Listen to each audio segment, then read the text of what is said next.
rustling through the old oak trees.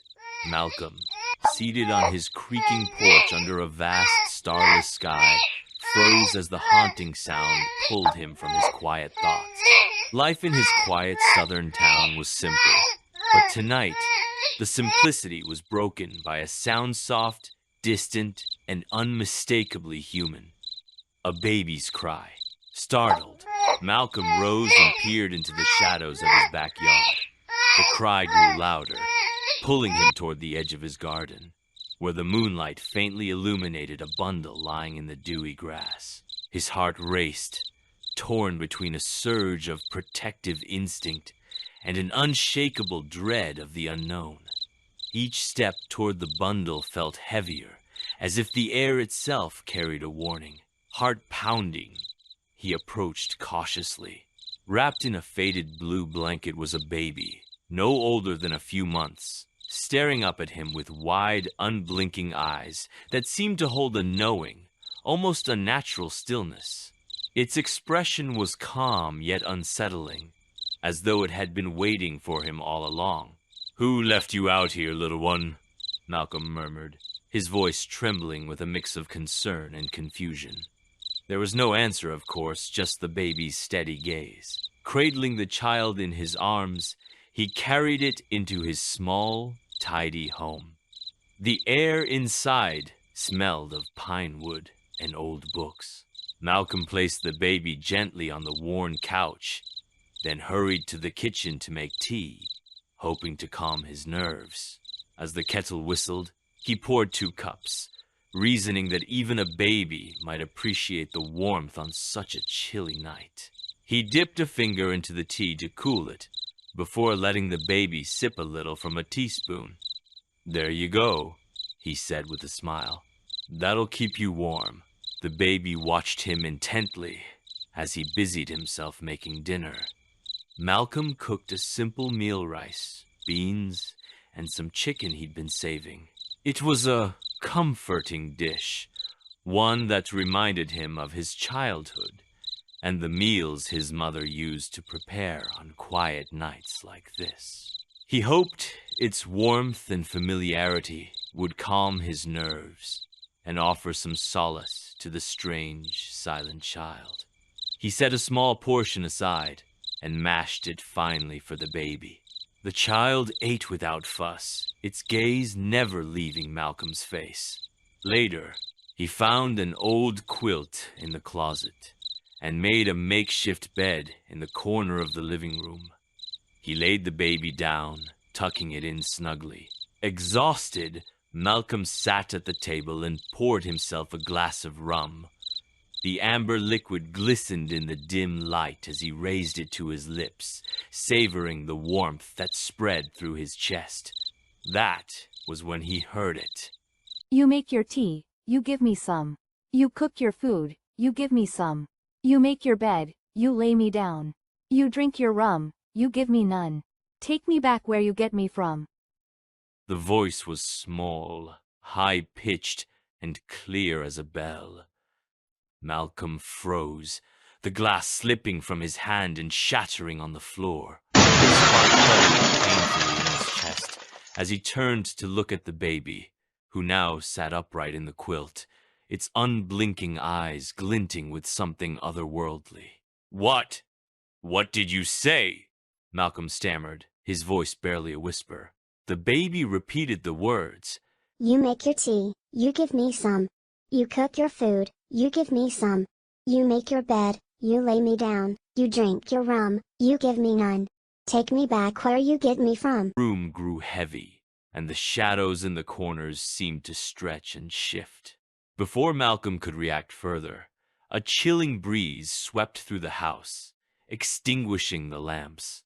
The front door creaked open on its own, and a figure materialized in the door via a woman, tall and spectral, with eyes that burned like embers. Her long, flowing dress moved as if caught in an unseen wind, and her face, though beautiful, was hollow with grief.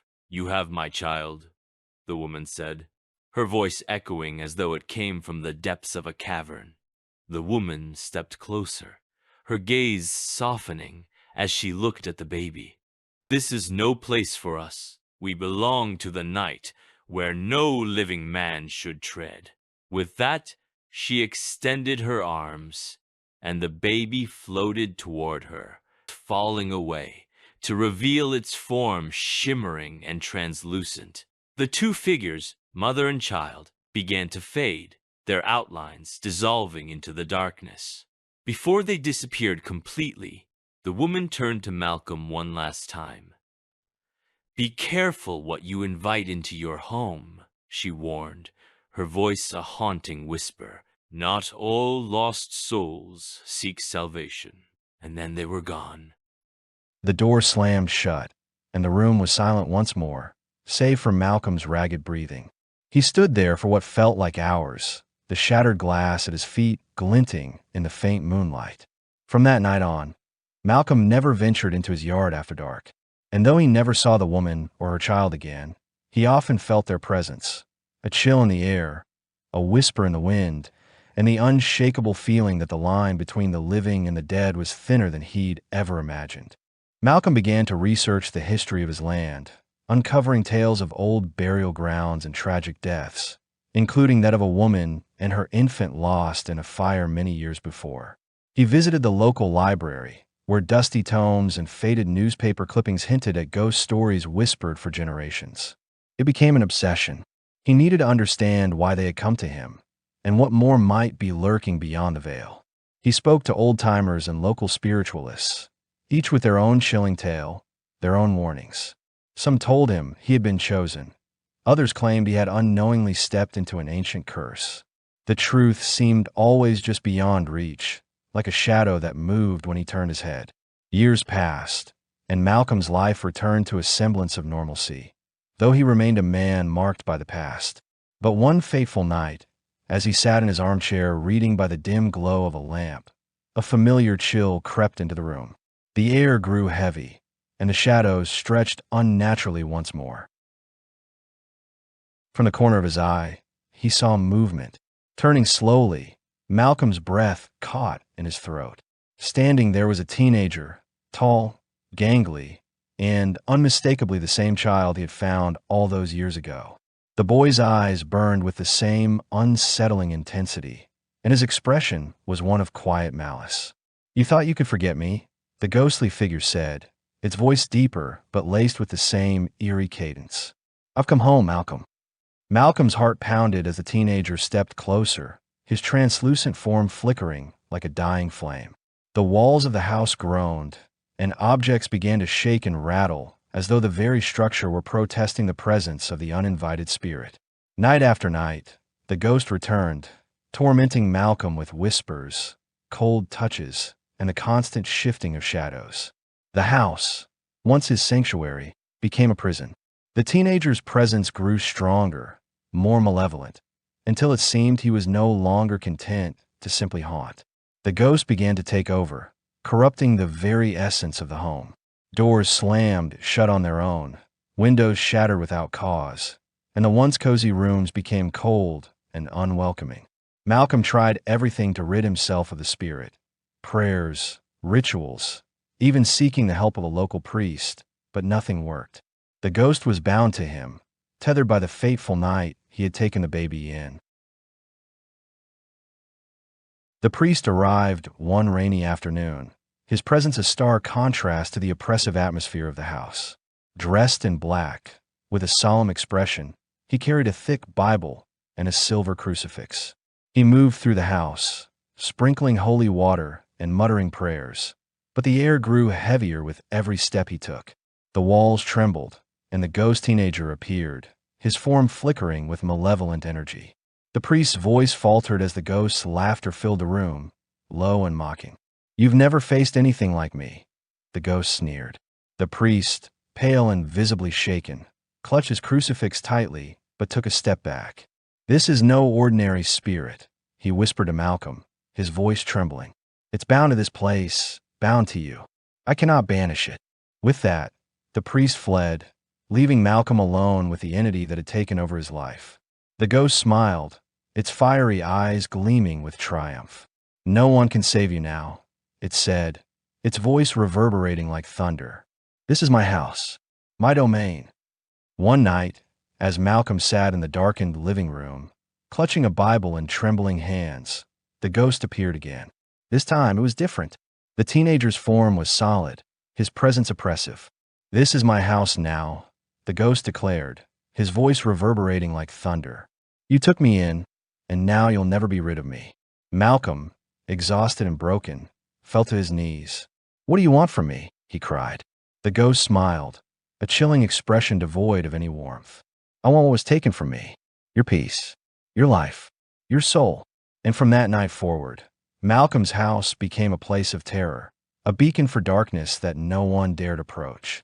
The once kind man was left to wander its haunted halls, a prisoner of his own good intentions, forever tormented by the spirit he had unwittingly invited into his life. Please take a moment to like and subscribe. Also in the comments, please tell us where you're watching from. Thank you. Now back to the story. Years of torment left Malcolm a shell of his former self, but deep within, a glimmer of hope remained.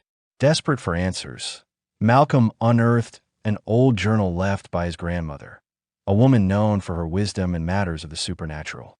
Within its pages, he discovered a ritual of redemption, a way to atone for unknowingly inviting darkness into his life. The ritual required courage, humility, and a genuine offering of peace. Malcolm prepared for weeks, gathering rare herbs, candles, and a mirror said to reflect the truth of the soul. On the night of a new moon, he stood in the center of his living room, the items arranged in a circle around him. The house was eerily silent, as though the spirit itself was waiting. I invited you in, Malcolm began, his voice steady despite the fear in his chest. I didn't understand, but I've learned. I offer you peace. I offer you release. The ghost appeared, his form flickering between the teenager and the baby Malcolm had first found. You think you can undo what's been done? The ghost snarled. I can try, Malcolm replied, his voice firm. Not for me, but for you, for your mother. The name struck a chord.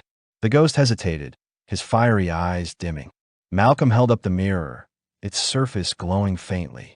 Look, he urged. See the truth of who you are and what you can be. The ghost gazed into the mirror, his form shifting. The malice began to fade, replaced by sorrow. A wail echoed through the house as the spirit shrank into the form of the baby, cradled by the spectral figure of his mother, who appeared once more. Her eyes, no longer burning embers, softened with gratitude. Thank you, she whispered, her voice like the wind through trees, for giving us peace. With a final, radiant glow, the two spirits vanished, leaving the house warm and quiet for the first time in years. Malcolm sank to his knees, tears streaming down his face. He was free, and so were they. From that day on, the house became a place of light and healing. Malcolm planted a garden where he had found the baby, each bloom a reminder that even in the darkest of nights, redemption was possible. Visitors would come to sit beneath the old oak trees, remarking on the peace they felt in the garden's presence.